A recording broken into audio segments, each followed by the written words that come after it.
खुलुमबाय जों लास्ट भिडिअआव जों क'क्राझार जिल्लानि जे मानसि समस्तिफोर दङ बे समस्तिफोरखौ लानानै जोङो गुवारै सावरायदोंमोन।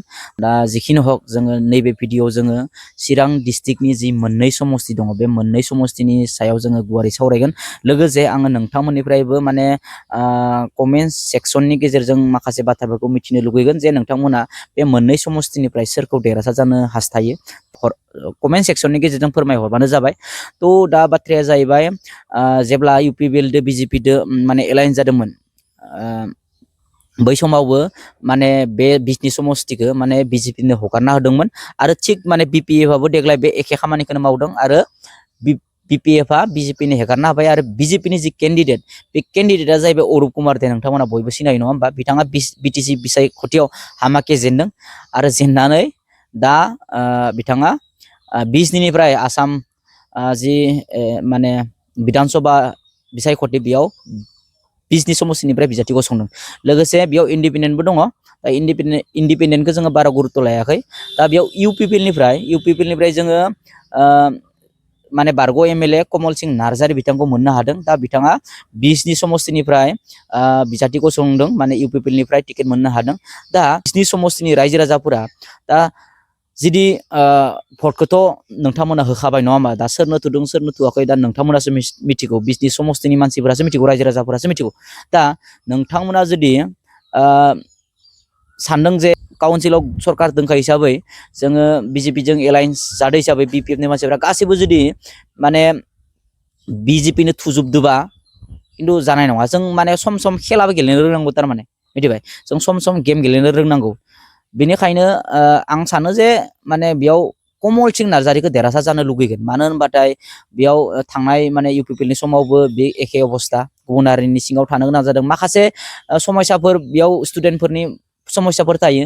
बे समस्याफोरखौ बिथाङा गेट खुलिनो माने गेट खुलिना होआखै बेबायदि मोनसे भिडिअ नुदोंमोन खोमा, नंगौना नंला आं एसे बावबाय। तो जिखि जादोआ तो बाथ्राया जाहैबाय जुदि जोङो गुबुन हारिनो हेगारना होबाय थायोबा मोनसे समाव माने जोंनि आखाइनिफ्राय बे समस्तिखौ माने गुबुननो हेगारना होनो गोनां जागोन। तो खै गतिके आं सानो जे बिजनी समस्तिखौ माने बर'नि आखायाव लाबोनांगौ होनना आं सानोमोन। खिन्थु नोंथांमोना माने बिजनी समस्तिनि रायजो राजाफोरा मा खालामदों बेखौ नोंथांमोनासो मिथिसिगौ। आरो जुदि माने नोंथांमोना कमल सिंह नार्जारीखौ देरहाहोना लानायबा माने डेफिनेटलि मोजां जागोन, डेफिनेटलि माने मोजां जागोन होनना सानो। मानो होनबाथाय बर' MLA माने गावनिया गावनिखा, गावनि हारिनिया गावनि हारिखा। तो गुबुना गुबुन खदायनो गुबुन माने गुबुन गावनिखौ प्रायरिटि होयो। दा जों जुदि बर' MLA देरहाहोना लायोबा प्रायरिटिया खदायनो माने गावनि हारिनियाव थायो आरो।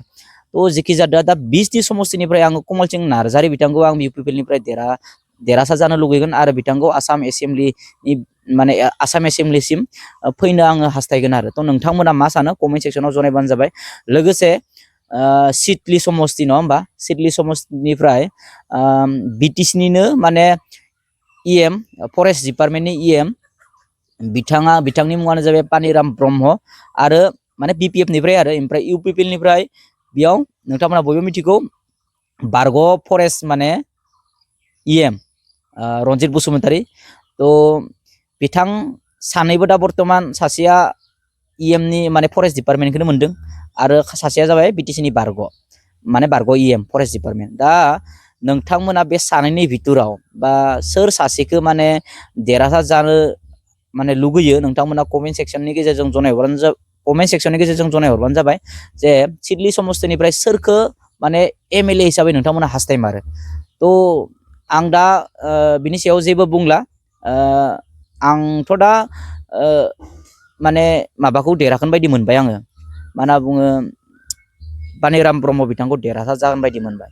तो आं जेनेबा हास्थायोमोन माने फेरेंगा रन्जित बसुमतारी बिथाङा जाहाथे देरहासार जायो। खिन्थु दा 4 मे नङा होमबा? 4 मे खालिसो जोङो मिथिना मोनगोन जे बे सिडली समस्तिनिफ्राय पानिराम ब्रह्म ना रन्जित बसुमतारी बिथाङा माने जोबथा मोनगोन बा जोबथा मिनिगोन जों 4 मेआवसो माने मिथिना मोनगोन। तो नोंथांमोना मा सानो कमेन्ट सेक्सननि गेजेरजों जनायहरबानो जाबाय। जों नेक्स्ट जिथु थार्ड पार्ट बे थार्ड पार्टआव जोङो बाक्सानि सायाव सावरायगोन। बाक्सायावबो खैथा समस्ति दङ, मोननै नामा दङथाय? बे मोननैनि सायाव सावरायगोन जोङो लोगोसे गासै जेमान जि माने समस्तिफोर दङ गासै माने 15टा समस्ति दङ जोंनि बिटिसिआव बे 15टा समस्तिखौ जों डिस्ट्रिक्ट वाइज जोङो बे बिदिनो जोङो माने एनालाइसिस खालामगोन सोर देरहायो सोर हारियो दा नोंथांमोननिफ्रायबो मतामतखौ लुगैगोन मानो होनबाथाय नोंथांमोनासो मिथिगोन नङा होमबा समस्तिनि मानसिफोरासो मिथियो दा जोंबो जोंनिखौ मिथिगोन जियानो हक